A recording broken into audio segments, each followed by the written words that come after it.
motivação. E hoje com a doutora Thaisa Mello, advogada, que vai contar um pouquinho da carreira dela como mulher, como, né, na profissão e os desafios também da área. Bem-vinda, Thaisa. Muito obrigada pelo convite, eu que agradeço de estar aqui mais uma vez na TV Galega, né? Sempre uma honra receber o convite de vocês.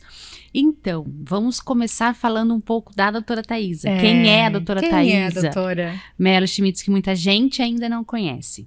Eu sou paulista. É mesmo? Sim, eu sou paulista. Resido em Blumenau há 18 anos.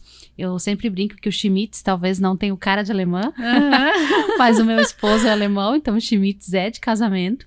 Sou mãe de 2 filhos, o Arthur, de 11 anos, e o Lorenzo, de 10. E eu sou sócia proprietária do escritório Mello Schmitz Advocacia. Olha só. Juntamente com meu esposo, que também é advogado. Ele advoga na área do trabalho, direito do trabalho. Nosso escritório, bem como minha residência, fica na área norte de Blumenau, na Itopava Central. A gente reside lá. Sou formada pela FURB desde 2013 e especialista em direito de família.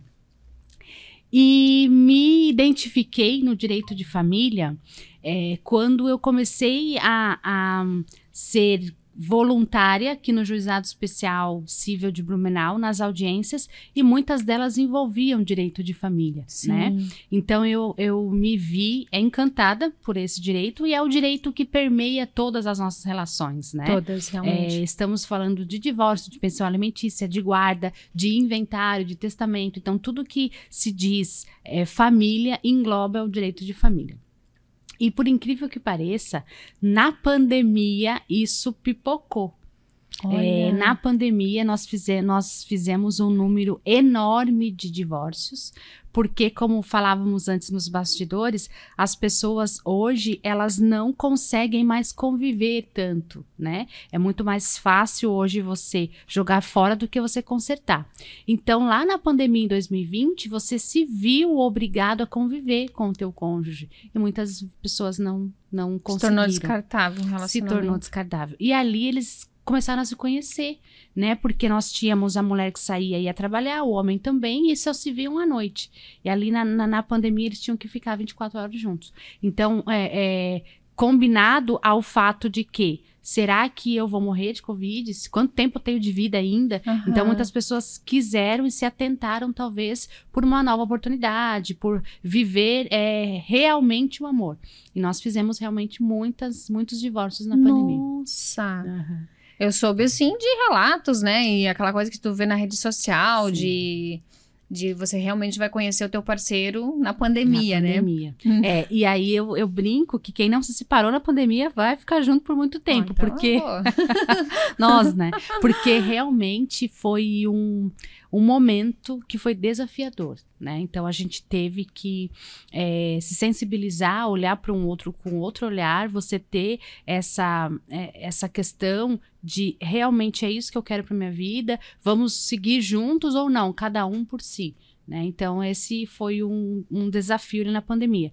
Infelizmente, também tivemos muitos números elevados de violência doméstica. Olha! Tivemos, porque muitas pessoas vieram para casa, muitas pessoas desenvolveram vícios de bebida, vício de drogas, né? Porque a depressão também tomou conta de muita gente, a ansiedade em si, né?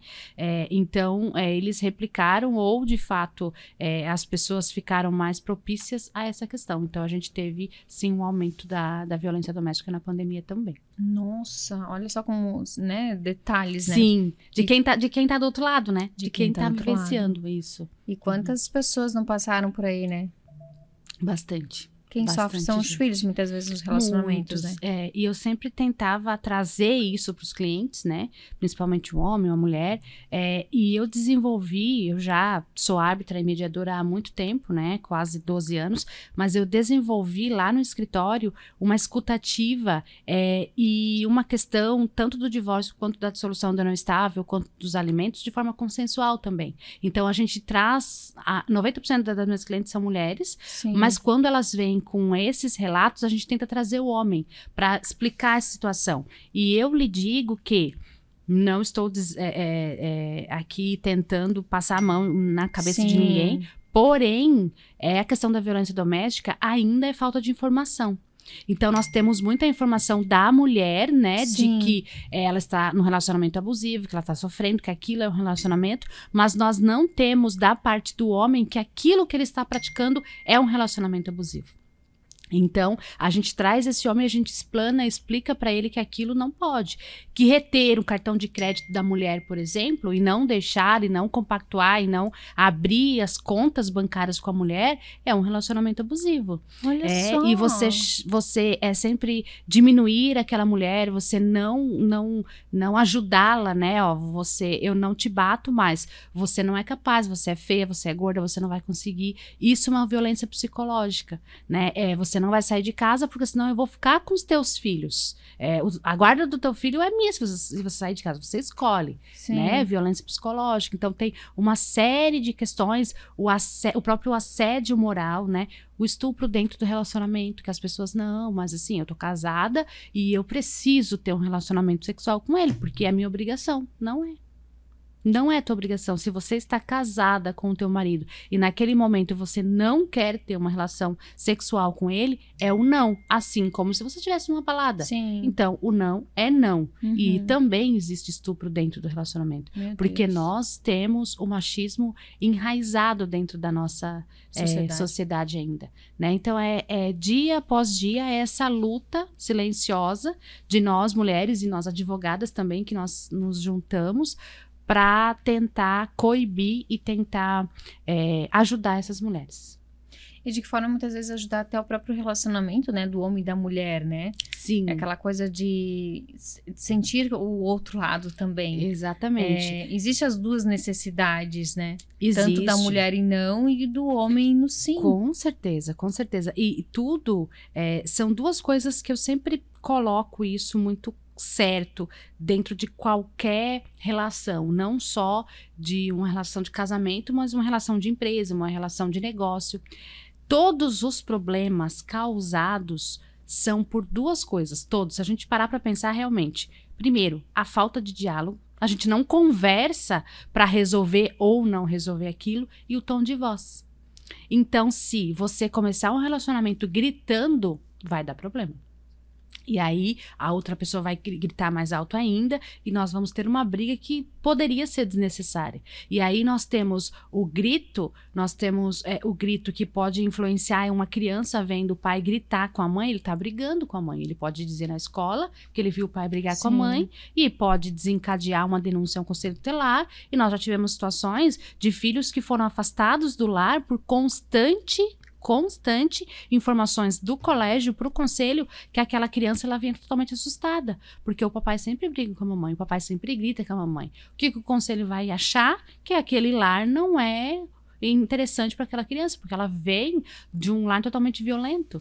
Então, poderia ter um diálogo. Sim. Né? E não tem. Uma conversa, né? Uma conversa. E em tudo, né? Deixa bem claro isso, doutora, que a conversa faz a diferença, seja num relacionamento de trabalho, um relacionamento de amigos, um relacionamento de homem e mulher, tudo. Pai, mãe, família, né? Acho o diálogo, a mediação. E nós estamos numa era, né? Que eu digo aqui, esse século, a gente não tem paciência. A gente não tem paciência de conversar. Falávamos também que nós não temos paciência de ouvir. Então, alguém manda um áudio, a gente acelera, porque a gente quer resolver. E não, eu não quero ouvir. Né? E aí? E o outro só quer conversar. Ele só quer falar para ti o que ele tá passando. E nem tudo é processo. Lá no meu escritório, o meu esposo até brinca, minha sala tem um porta-lenço. Porque as mulheres sentam, elas começam a falar, elas começam a chorar. Porque ali é o momento delas se abrirem e contar tudo que elas estão passando, que elas não podem dizer para outras pessoas, porque ali é um sigilo. Então, eu atendo mulheres da classe baixa até a maior classe da alta sociedade. Mulheres que o divórcio, inclusive, foi imbuído de muito sigilo, porque eram esposas de grandes empresários e não poderia ter acesso ao que elas sofreram no relacionamento dentro do processo. Não poderia. O homem disse, eu aceito fazer o divórcio, eu aceito pagar o que ela quiser, mas isso não pode sair daqui, tudo que aconteceu. Eu me arrependo, eu pago indenização, eu pago tanto por mês para todas as crianças, mas ok, eu não quero ser levado como um exemplo. Então, e são situações que a gente olha essas mulheres nas redes sociais, olha essas mulheres em jantares de negócios, você jamais imagina que aquela mulher apanha todo dia. Meu Deus, olha só. E a gente acha que essas mulheres, elas são, que não têm uma classe social, né, alta, ou que não tem uma escolaridade. Não, elas são empresárias, elas são influencers, elas são mulheres conhecidas e talvez no dia a dia sorridentes, felizes, mas entre quatro paredes só elas sabem, né? E como nós falávamos, a dependência dessa mulher às vezes nem é financeira, é emocional, porque lá atrás ela tem uma falta. Ela tem uma falta de um pai, ela tem uma falta de uma família.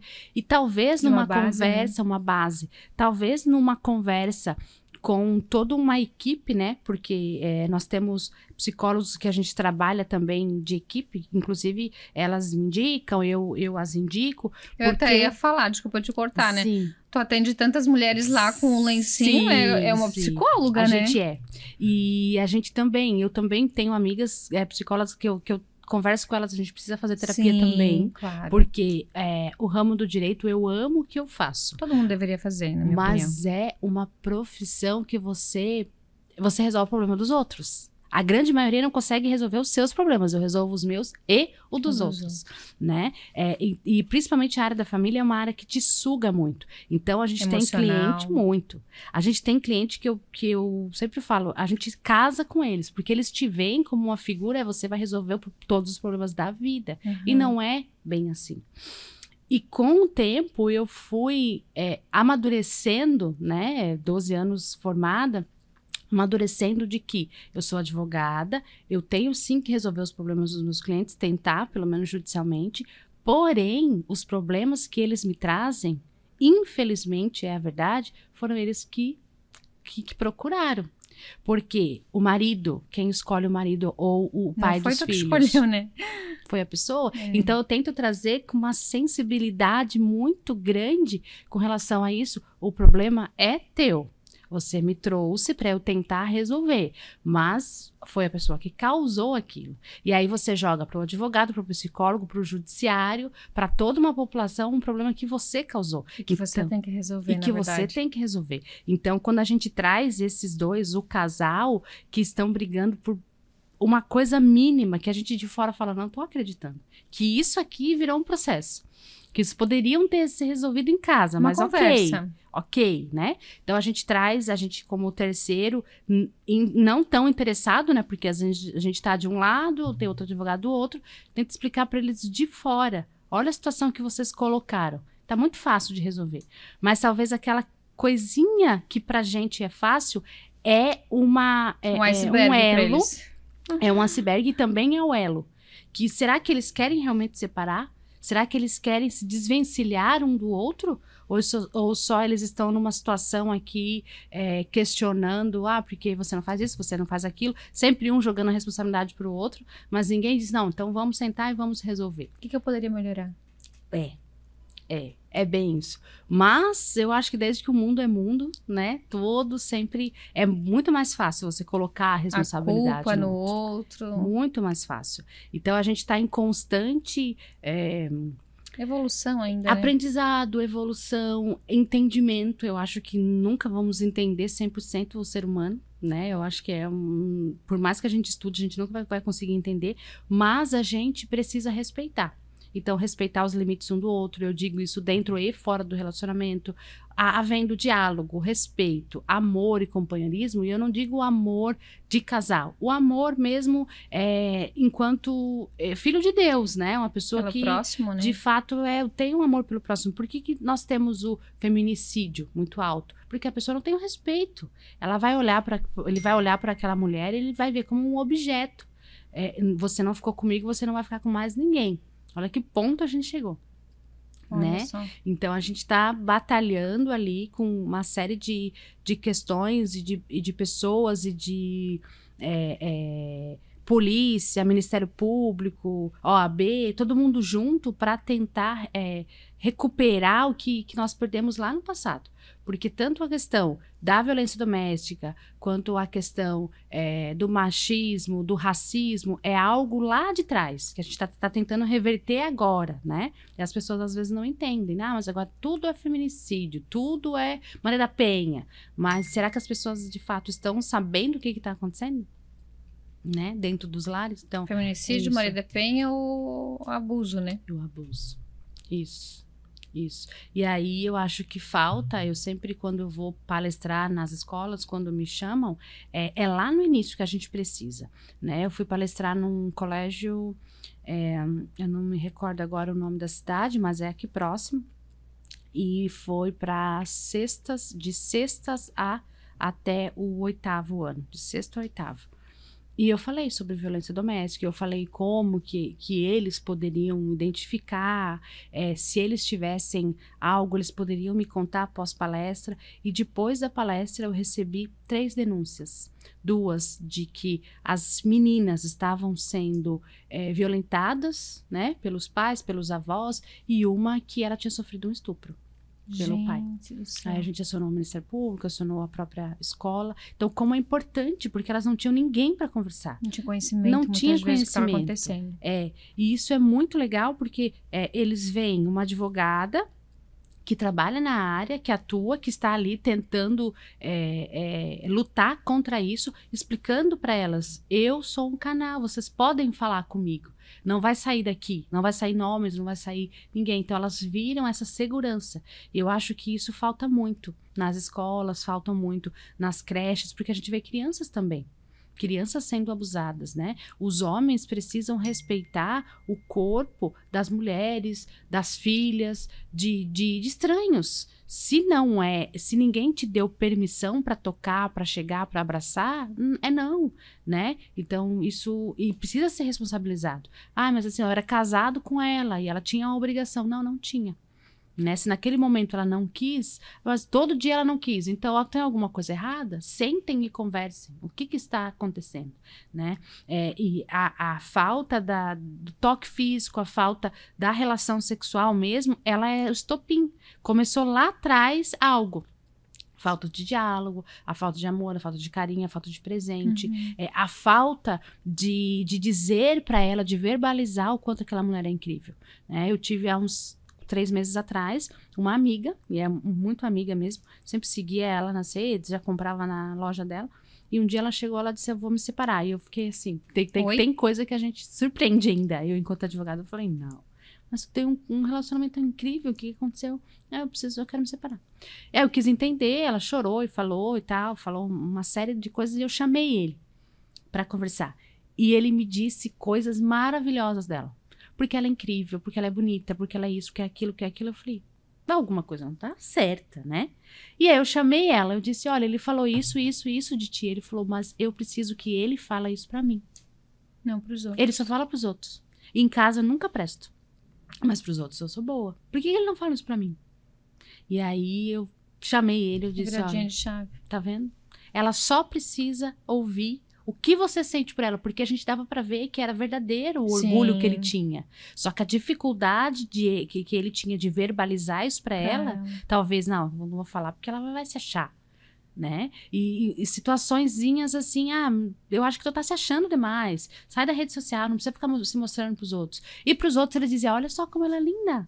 Olha só. Então, algo não está correto. E aí chamei os dois, eu disse, por favor, gente. São 20 anos de relacionamento, é uma família. Vocês são adultos? Vocês são adultos, conversem. Diga pra ela o que ela quer ouvir e diga pra ele. Você falou pra ele que você quer ouvir isso dele? Não. Então, só falta isso. E se resolveram, foram viajar, não se divorciaram. E olha só. Entende? Então, não é só sobre dinheiro também. Né? Eu ia dizer isso que eu ia comentar, não é só sobre, eu vou fazer um divórcio, eu vou ganhar o meu e o teu que se lasque. No início já foi muitos, assim, eu já resolvi, chamei, dei oportunidades, alguns entenderam, a gente é muito grata pela senhora ter nos ouvido, outros não, tentamos e realmente não é isso, então vamos lá e vamos resolver isso, formalizar. E é o diálogo. Eu acho que tudo é uma conversa nessa vida, entender, porque a gente não tem uma bolinha de cristal para entender o que se passa, Sim. né? Será que essa água aqui tá quente, tá fria, né? Como é que tá essa água? A gente não sabe como é que tá dentro da outra pessoa. E tudo isso de fato é algo que permeia todas as relações. Todas. Porque a partir do momento que eu entendi isso, que é sobre o outro, que às vezes não é sobre mim, e é sobre o diálogo, é sobre como a pessoa está naquele momento, eu entendi muita coisa que acontecia na minha vida. Por exemplo, sempre quando me convidam para ir em podcasts, me questionam, né? Eu sou uma advogada negra, sou uma mulher negra, que mora numa cidade com a sua maioria descendentes de europeus. Sou casada com um alemão, loiro de olho azul.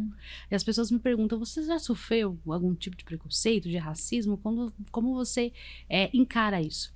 Eu digo, olha, se eu sofri, eu estava trabalhando tão focada no que eu queria que eu não percebi. E se alguém olhou torto para mim, falou algo e quis me desmerecer, é sobre aquela pessoa, não sobre mim. Então eu sei aonde eu quero chegar, eu sei o que eu quero, aonde eu quero ir, onde eu quero estar, o que eu quero conquistar. Eu não tenho tempo para ficar, isso dói. O racismo existe, sempre vai existir, nunca vai acabar, infelizmente. É algo que, né, as pessoas não querem ouvir, mas é a verdade. Só que até que ponto isso te paralisa? Então, isso que eu tento trazer para as pessoas que me acompanham, né? As pessoas, ai, doutor, mas você tem uma fala diferente. Eu falo, gente, o racismo existe. Eu vim praticamente da favela do interior de São Paulo. Eu não tinha condição nenhuma. E hoje eu estou num lugar que eu sempre sonhei. Porque eu foquei e é aquilo que eu quero. E aí, aquilo que eu quero é a gratidão, é estudar, é você estar pronto para uma oportunidade.